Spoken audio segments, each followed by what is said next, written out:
Mexico, land of rich culture, ancient traditions, and vibrant history. But beneath its beauty lies a darker side, where restless spirits and unsolved mysteries lurk. From an island full of eerie dolls to a forgotten fortress where the screams of tortured souls echo through the halls. These are the 5 most haunted places in Mexico. And tonight, we take you on a journey into the unknown, where the living are not the only ones who walk the earth.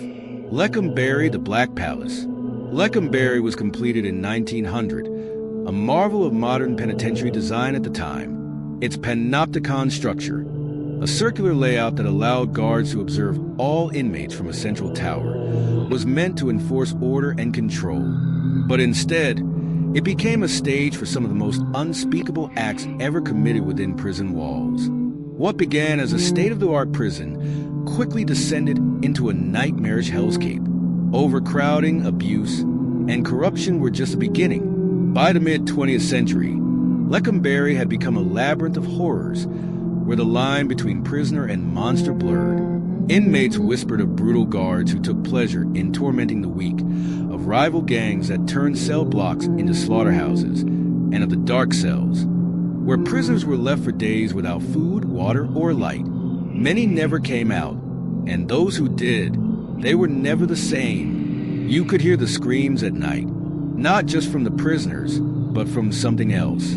Something that didn't belong to this world. But the Black Palace of Lecumberri's infamy doesn't stop with the cruelty of man. Strange things began happening here almost from the start.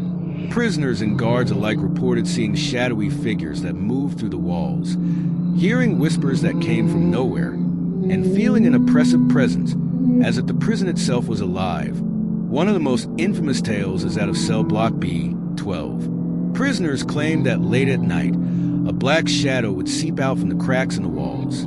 This shadow, they said, wasn't human. It would crawl across the floor, creeping into their beds, suffocating them in their sleep. As if the hauntings weren't enough, Lecumberri has its share of mysterious deaths.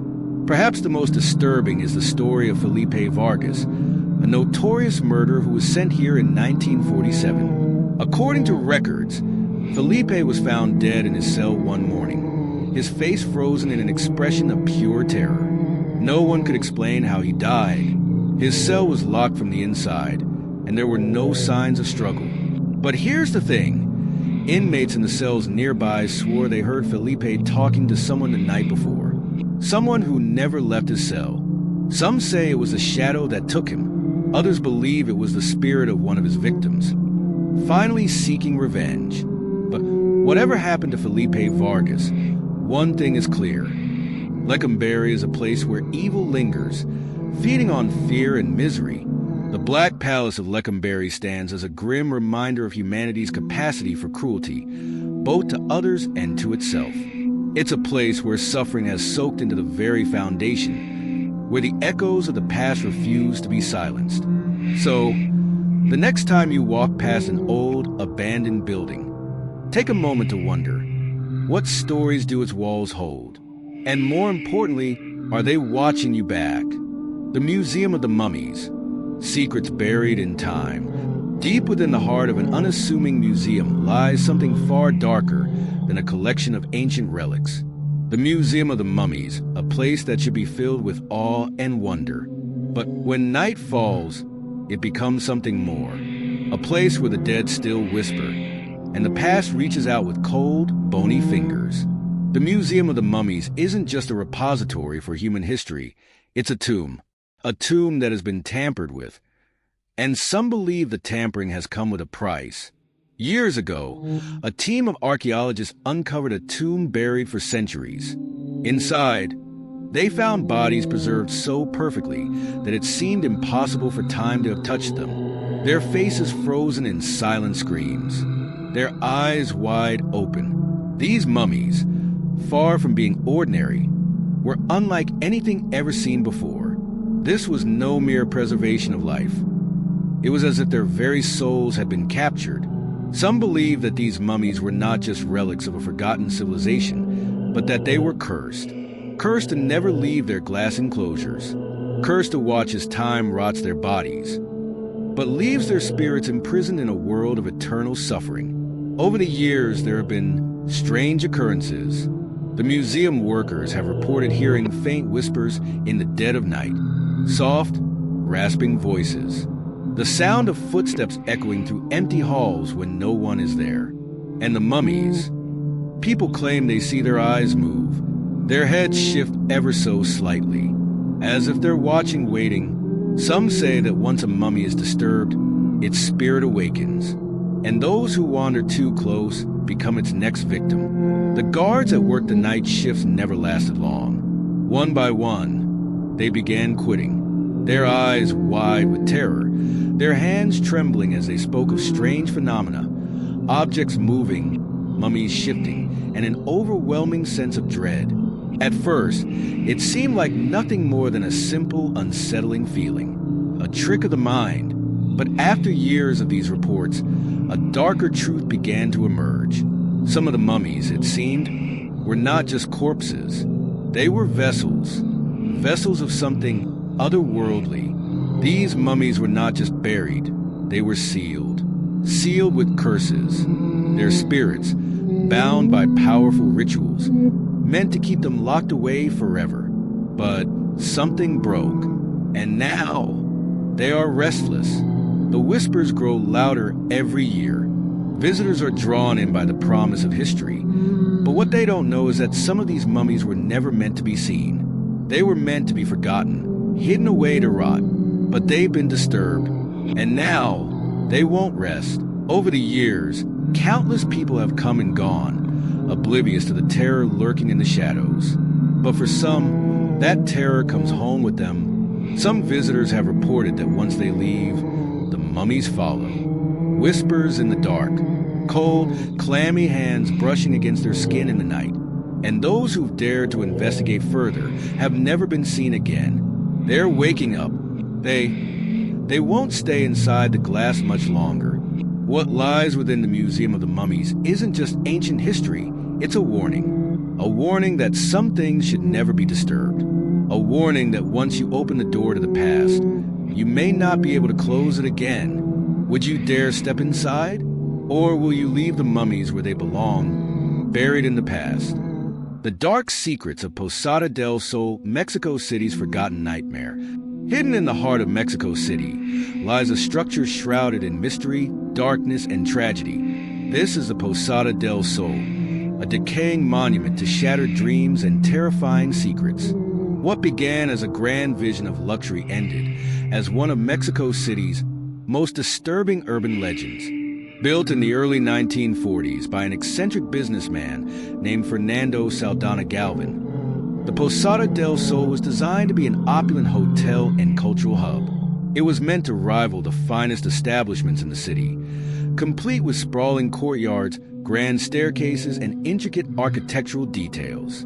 But from the start, something felt wrong. Financial troubles plagued the project, and it was never completed. Some say the stress drove Saldana Galvin to madness. Rumors claim he performed occult rituals within these walls in a desperate bid to save his crumbling dream. Others whisper that the hotel was cursed from the start. But it's not just failed ambitions that haunt the Posada del Sol. There are darker tales. Tales of despair, death, and the unexplained. In the 1950s, the Posada del Sol was abandoned.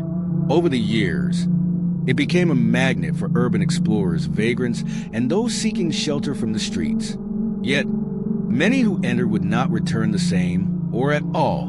One of the most infamous stories tied to this place is that of a young girl whose life ended in these cursed halls.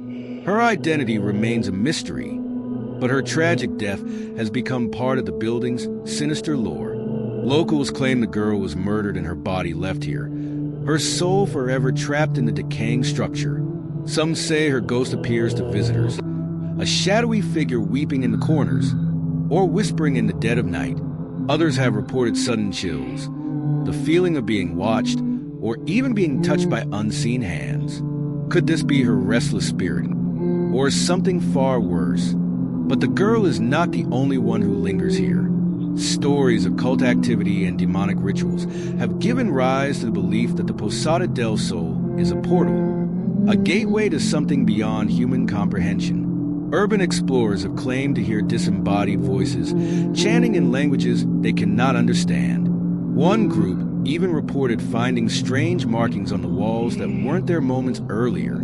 Perhaps the most unsettling aspect of the Posada del Sol is its sheer silence, the kind that presses on your chest and makes you question whether you're truly alone. Many have described the building as alive, its walls breathing with malevolent energy. Today, the Posada del Sol stands as a haunting reminder of dreams turned nightmares. It is a place where time has stopped and the past refuses to let go. Is it simply an abandoned ruin, or does something darker lurk within its walls? If you ever find yourself in Mexico City, think twice before stepping into the Posada del Sol. You might leave, but not all of you will ever escape. The haunting horrors of San Juan de Ulua, Veracruz's fortress of fear, built in the 16th century by the Spanish to defend against pirates and invading forces.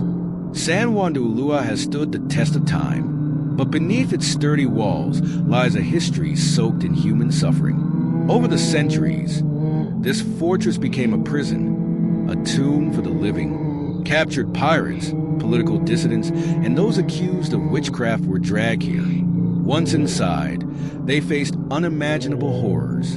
Chains dug into their flesh. The stench of decay filled their lungs, and the cries of the dying were their only company. But among the many souls who perished here, one legend stands out. La Mulata de Cordoba, a beautiful woman accused of witchcraft. Her story is a chilling reminder of the darkness that consumed San Juan de Ulua. They said she could control fire and summon spirits, but her greatest crime was her beauty and intelligence, which provoked the wrath of men. After being tortured and imprisoned, she supposedly drew a ship on the cell wall and, with one final incantation, disappeared into thin air, leaving behind a trail of unexplainable scorch marks. Some say her spirit still wanders the fortress, her laughter echoing through the halls. The cries of prisoners weren't the only horrors within these walls.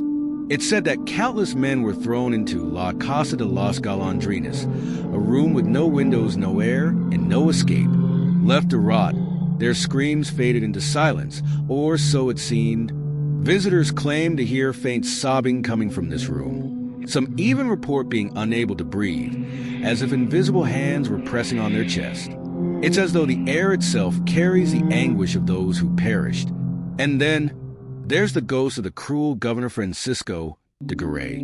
Known for his sadistic punishments, he ruled the fortress with an iron fist, instilling terror in prisoners and soldiers alike. But death came for him too, and not in the way he expected. One night, his lifeless body was found in his quarters, his throat slit.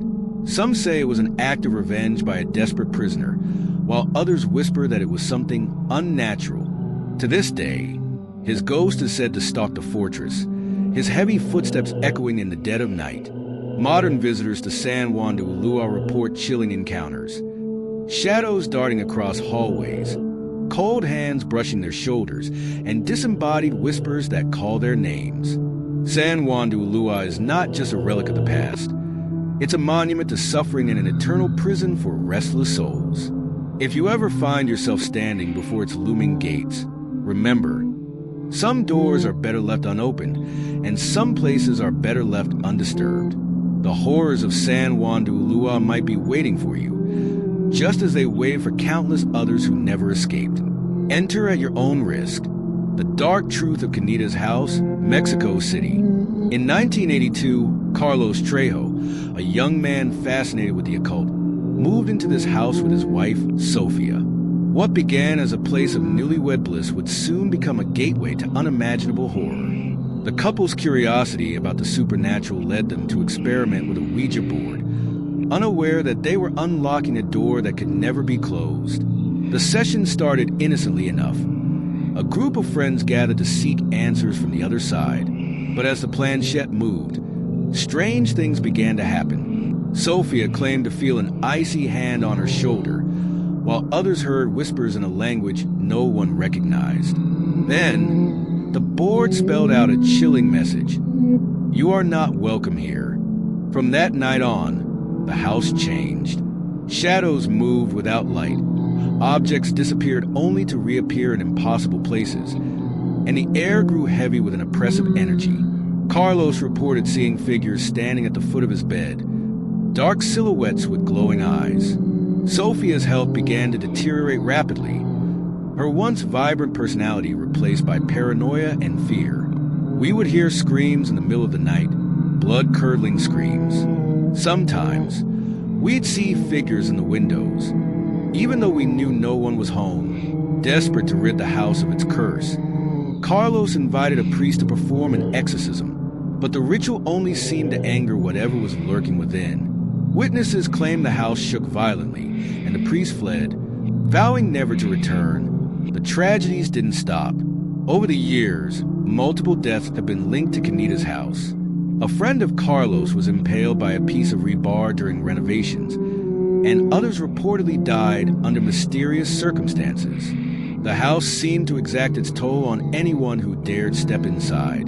Paranormal investigators who ventured into the house have documented disturbing evidence.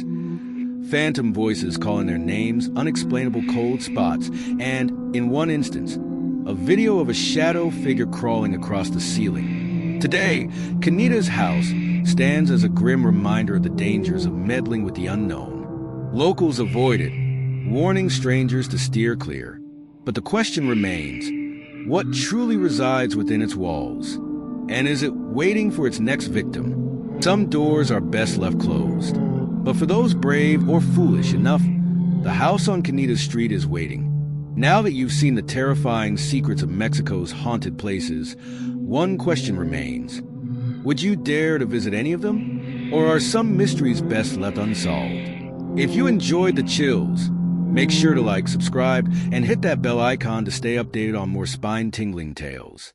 But before you go, remember, not all spirits are ready to rest, and some of them might just follow you home. Until next time, stay safe, stay curious, and always keep an eye on the shadows.